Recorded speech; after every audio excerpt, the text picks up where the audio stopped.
Alain Bravo, vous êtes directeur général de Supélec. Aujourd'hui se tient le second séminaire interne de l'Institut Carnot C3S. C'est également l'occasion de faire un point sur les orientations à venir de cet institut. Quelles sont pour vous les priorités de l'Institut Carnot C3S, notamment du point de vue de la recherche partenariale? Le label Carnot, à l'origine, est un label qui est donné à une institution pour reconnaître la qualité de ses relations partenariales avec les entreprises.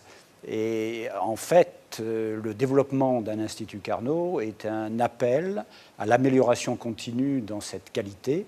Et c'est donc l'occasion de développer une expertise qui est toujours améliorée et qui trouve parfaitement sa place dans la démarche de transfert de technologie qui est à l'heure actuelle recherchée dans le grand emprunt.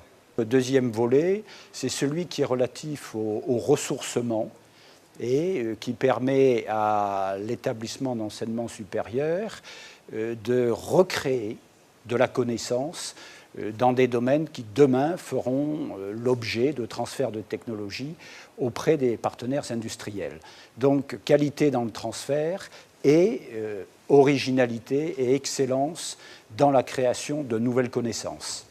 L'un des moteurs de ce ressourcement est notamment l'aspect international. De quelle façon justement l'Institut Carnot, C3S, va-t-il se développer à l'international et quelle est à ce jour d'ores et déjà sa présence au niveau de l'Europe? Je pense effectivement que le Carnot a apporté très rapidement dans son programme avec les Fraunhofers une capacité d'innovation et dans les thèmes tout à fait intéressants.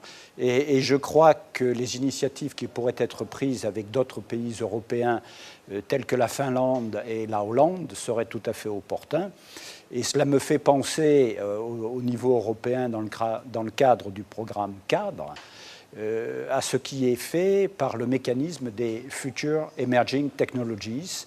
Et je ne vois pas pourquoi il n'y aurait pas une certaine coopération qui ne pourrait pas apparaître entre la stratégie internationale des Carnot et ce mécanisme des FET. On l'a vu également, l'Institut Carnot C3S établit d'ores et déjà de nombreux partenariats avec les grandes entreprises, mais néanmoins le partenariat avec les PME est également l'une de vos priorités, le souhait de développer cette proximité avec les PME. Justement, de quelle façon?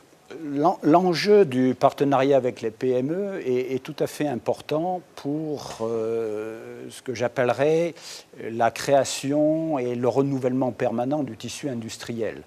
C'est quelque chose qui doit se faire en liaison avec les grands groupes, mais qui doit se faire aussi directement avec elles, et en particulier en essayant de mieux connaître les besoins des PME, celles qui peuvent avoir la capacité de travailler avec notamment des grandes écoles d'ingénieurs et auprès desquelles on peut apporter du savoir, de connaissances, et deuxièmement, créer de l'appétence dans nos élèves pour aller demain travailler auprès des PME. Il y a donc tout un processus de découverte réciproque qui est très important et qui là aussi s'inscrit dans les démarches qui sont faites avec le pôle de compétitivité systématique, pour ne parler que de lui. Alors, il est évident que parler de l'Institut Carnot C3S, c'est également parler de sa position géographique. Ce plateau de Saclay est également en fait le lieu de convergence en la matière. Que peut apporter le plateau de Saclay en termes de convergence, de synergie globale autour de l'Institut Carnot C3S? Le plateau de Saclay est un lieu où est en train de se concentrer un savoir-faire et une capacité de recherche tout à fait unique, avec cette faculté de faire de l'interdisciplinaire. Et le fait que sur le plateau de Saclay, il soit d'ores et déjà présent 4 instituts Carnot et que demain nous serons à 6, invite à essayer de rechercher une coopération d'un style un peu nouveau qui développe je dirais, une capacité d'innovation et de transfert de technologie nouvelle.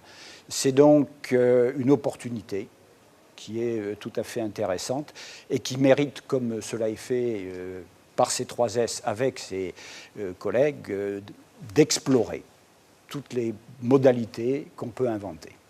Et de générer de façon permanente de nouvelles synergies. Absolument. C'est le vœu que je forme.